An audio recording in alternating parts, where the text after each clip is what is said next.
Hi friends, so this is an open tag response to Tobias Gibson's great video, knife videos that got away, right? So this is going to be a video of several different knives that I've had in my possession for a long time. I've never done a knife video on them. So what I'm going to do is I'm going to go over each one of these knives and tell you a little bit about it. Not going to spend too much time on it. Some of these styles you've seen before on my channel, but I'm going to let you know why I either was reluctant to make a video on it or maybe haven't had a chance to make a video on it. And I'm going to talk about each one a little bit, right? So you see very familiar styles from looking at these knives, but if you want to know about a particular knife and you want to just forward this video to that knife, wait until I pick up that actual knife. You can move the little red dot here at the bottom of your screen and just move it until you see me pick up the knife that you're interested in knowing about, right? If you want to do it that way, because this is going to be a little bit lengthy.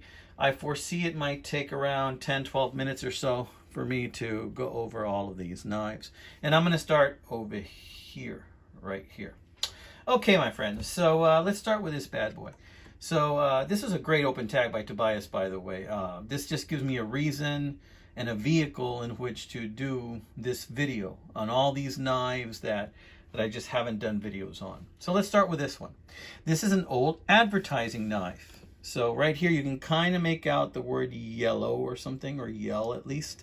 And I don't know what this was about or what the advertising was, but this is a very thin knife. All it says is USA. Have a feeling this might be like an Ideal knife or maybe a Utica or something type of knife, but it sharpened up really nice. I mean, it didn't need much, just a couple of passes on my Easy Lap diamond hone rod, and it's got these plastic handles. Still has snap. Didn't have snap when I bought it. After I cleaned it up, it did snap open. This is a very thin knife. You can put this in your shorts, no problem. Won't even know it was there. It's a great church knife too, right? It's better than going knifeless, right? And you can just stick this in your pocket, and it's just very unobtrusive. So I bought this at Harlingen, Texas, in once a month, the first Saturday of the month, they have something called market days. There's this guy selling a bunch of things, right? And I saw this one, and I thought it's a decent size. You know, it's about let's see, in the closed position, it's about 3.5 in the closed position. So I figured I'll go ahead, and this is something that I'll carry around. I paid about 15 bucks for it. I may have overpaid a little, but I think for the age and condition, I think it's pretty good. I think this may be from the 1950s. So that's the first one. And as I go through it, I'm going to talk a little bit about it, where I got it, and I'm going to set it aside. You see, it got steel liners, right? I'm not going to spend too much time on it. We're going to set this one back here.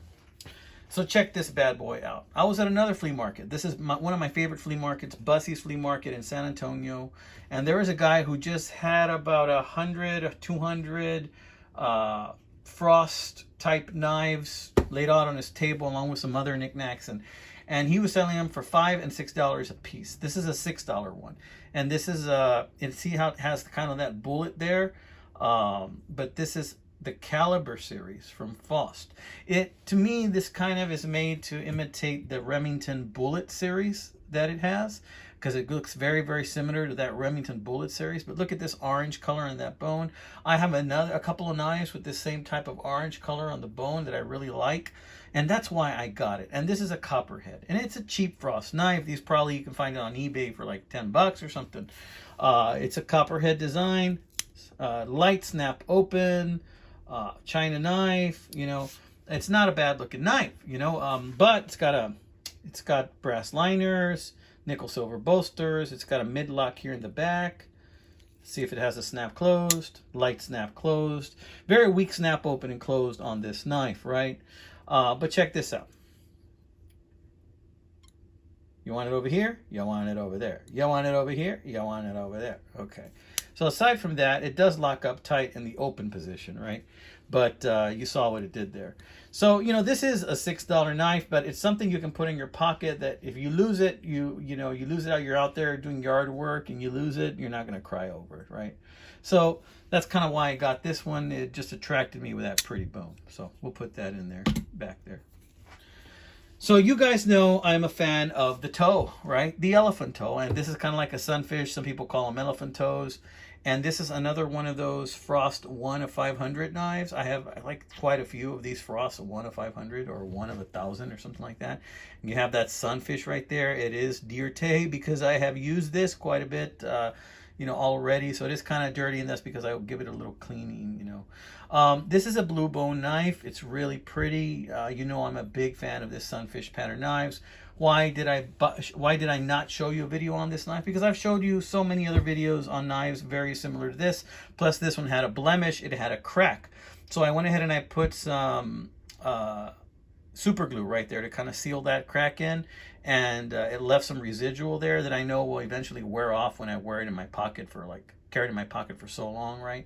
But because of that imperfection, I thought, well, this isn't worthy of a video. So I hadn't made a video on it.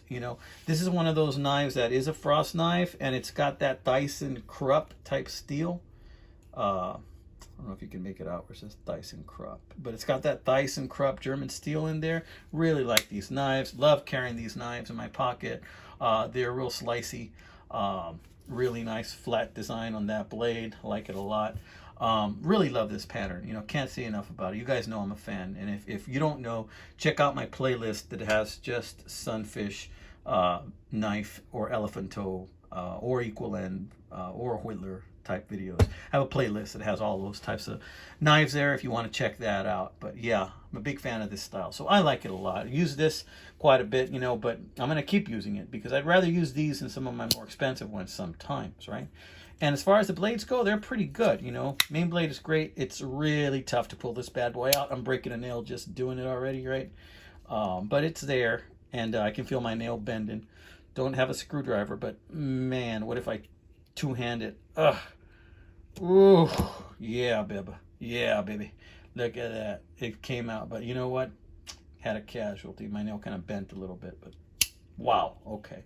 So love these knives. They're just workhorses, right? Let's put this one back. What do I have for you now? Yes, indeedy do. I do have yet another sunfish to show you. And this is another. Look at that. It says 1 of 1,200, this one. Wow, it seems like they made 1 of 100, 1 of 1,000, 1 of 500, 1 of 1,200, 1 of 500, This is an older one. This is an older one. And look, I bought this. I got this on the cheap. The other one cost me 15 bucks. This one also cost me 15 bucks. It's missing the medallion. It's missing the medallion. I've thought about filling it, but I mean, for a knife that's had this much use, somebody pocket carried this a lot. And I tell you what, when I feel this knife, it feels broken into me. It feels like somebody enjoyed this in their pocket a great deal. When I got it, the edge was pretty much flat. It was not sharp at all. So I had to take my Smith's electric knife sharpener, and I went ahead and I gave it another edge because it was just totally flat. This has had quite a bit of use, not for me, but it carries so nice. And one of the reasons I carry knives is, the color, the way it looks. It kind of evokes a feeling inside me, and this purple just makes me happy to carry something like this in my pocket, and it just feels like somebody has been wearing this down for a while. And when I stick my hands in my pocket, kind of use this like a worry stone down there. It just feels real good. So, little bit of a snap. But the nice thing about this is it's so broken in that it opens really easily. Yeah, it's got a lot of scratches. Some of those are rub marks, and some of those are from use. Yes, this is another German stainless steel. It's got the German steel on it, and it is a Frost. So let's check out that small blade. And the small blade is, again, really tough to pull out, right? And not as tough as the other one, but very little snap. It's had some use as well. Not bad. Not bad at all. So I hadn't done the video on this one because of that imperfection. It was missing the badge, and it's got a lot of use. I'd say to myself, maybe my viewers want to see pretty things. Maybe they want to see nice, pretty new things. Maybe they don't want to see old, dingy, scratched up things. So I kept this one to myself, and I hadn't done a video on this beautiful baby right here. Do I like it? Oh, yes, I do like it. I mean, look at those worn-in bolsters. They got the scratches just the way I like them. And I'm going to continue to use this. And a knife like this, I don't have to worry about scratching. Somebody already did that for me. Okay, so I'm going to close this bad boy back up. Boom. I'm going to continue to use this one in good health. We're going to set that back. Now I'm going to show you this one. I had got this in a pawn shop for 10 bucks. This is a fixed blade Schrade. And This is one of those China-made knife. It's called the Schrade F14. You know, it's got a really nice high impact, like G10 type handle. Really heavy duty. It's like 2.5, 3 millimeters. This is thick steel and it feels really good in the hand. Bought it just like that without a sheath at a pawn shop. Was it $10 or $5? I can't remember. No, it was 10, I think. It wasn't really sharp, but now it is. I sharpened it up. I'm gonna make a sheath for it one day. I just didn't think that this knife was well known enough or nice enough to merit a video. You know, it's a pretty generic knife. It might be the kind of knife that came with a gift set at Walmart or something, I don't know, or at Academy. But I just felt like I needed to show you this, and this awesome open tag by Tobias was just the perfect vehicle for me to break this bad boy out and show it to you. So yeah, do I like this knife? Yes. It's just a very nice knife. It's got a drop point blade in there, but it has a tiny little upsweep right there. You can barely tell. It's got all of these different types of grinds on the blade that are really cool. So do I like it? Yes. Will I use it? More than likely, yes. Don't have a place to store it, but I can just get a generic sheath or I can make my own. So not bad, not bad. So, but yeah, not interesting enough that I was just dying to show it to you, right? So, but this is a good vehicle, this open tag, to show it to you. So let's set that one aside, right? Here we have an old timer knife. Look at that. What does it say there? It's an 80T. It's an 80T, guys. I've loved the 80T. I've bought and sold many of these over my life, you know, over the span of my life. You know, this actually was a broken blade. This curved up slightly right here, and then the tip was broken off right here. So I had a choice. I could have sharpened it on the bottom and just curved it up, which is what most people would have done, or I could just, you know, kind of grind this piece out a little bit and then flatten this and make it more of a coping type blade, which is kind of what I did. I decided to just go straight down. Instead of fix it going up, I went straight down. And I thought, well, maybe a lot of you guys wouldn't like that. You know, maybe a lot of you guys wouldn't be into that. Maybe I'd get criticism because of it. So I didn't really show you this video as a main focal point of a knife video. So I decided, nah, let's just wait on this one. This knife has been well loved, and it is very sharp right now. I've sharpened it. It wasn't very sharp when I got it. Like hardly any snap open. This does not have any snap closed. The main blade has been used so much that that tang has been rounded off. So we're going to close that. Yeah.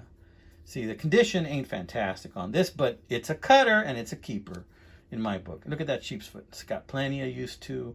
It's also plenty sharp, right? And I just sharpened that one too. I like the sheep's foot blade on these a lot.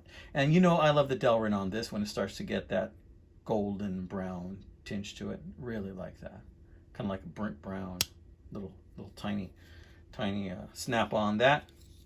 And then we have, of course, the spay. Spay has had least use of all, I think, but it has been sharpened. Somebody tried to aggressively sharpen it, and then it was dull when I got it. Now it is back to like dangerous sharp again, so got to be careful with that one. But I really do like this knife. It's an oldie. I think this might be from late 70s, early 80s.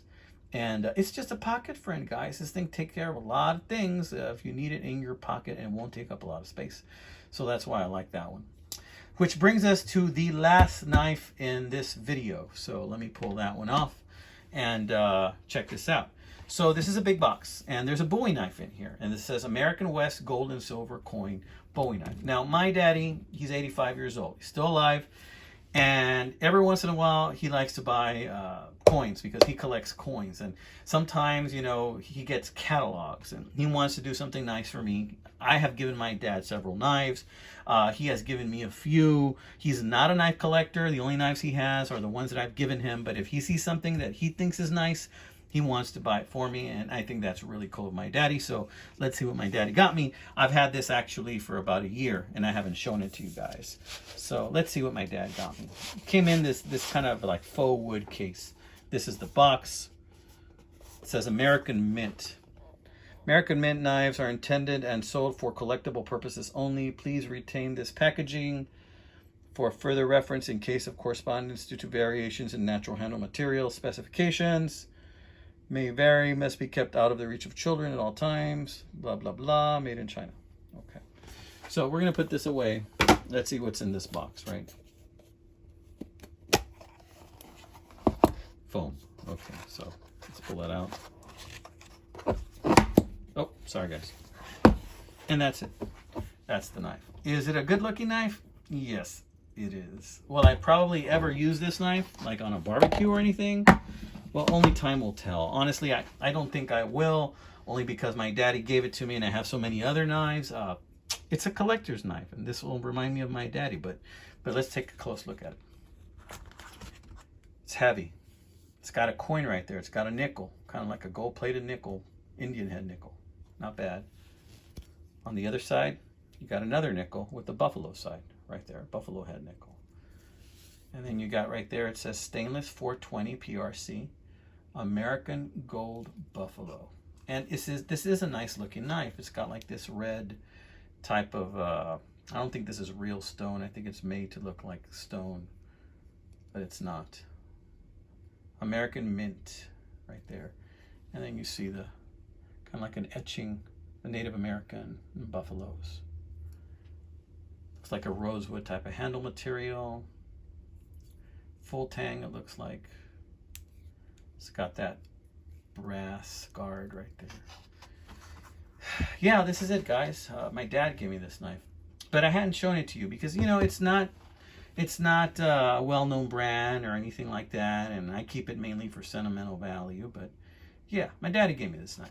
So this open tag that Tobias created was just the perfect vehicle for something like this, for me to show you this bad boy. And this pretty much concludes the knives that I wanted to show you in regards to this open tag, right? It concludes this open tag for me, and I want to thank all you guys. And if you're watching this video, I have either just surpassed 2,000 subscribers, or I'm about to surpass 2,000 subscribers. I will be having a Knife Before Christmas giveaway video very, very soon, so please stay tuned, my friends. Thank you to all my new subscribers from the bottom of my heart. Merry Christmas. It means a lot to me. Y'all take care. God bless you, my friends.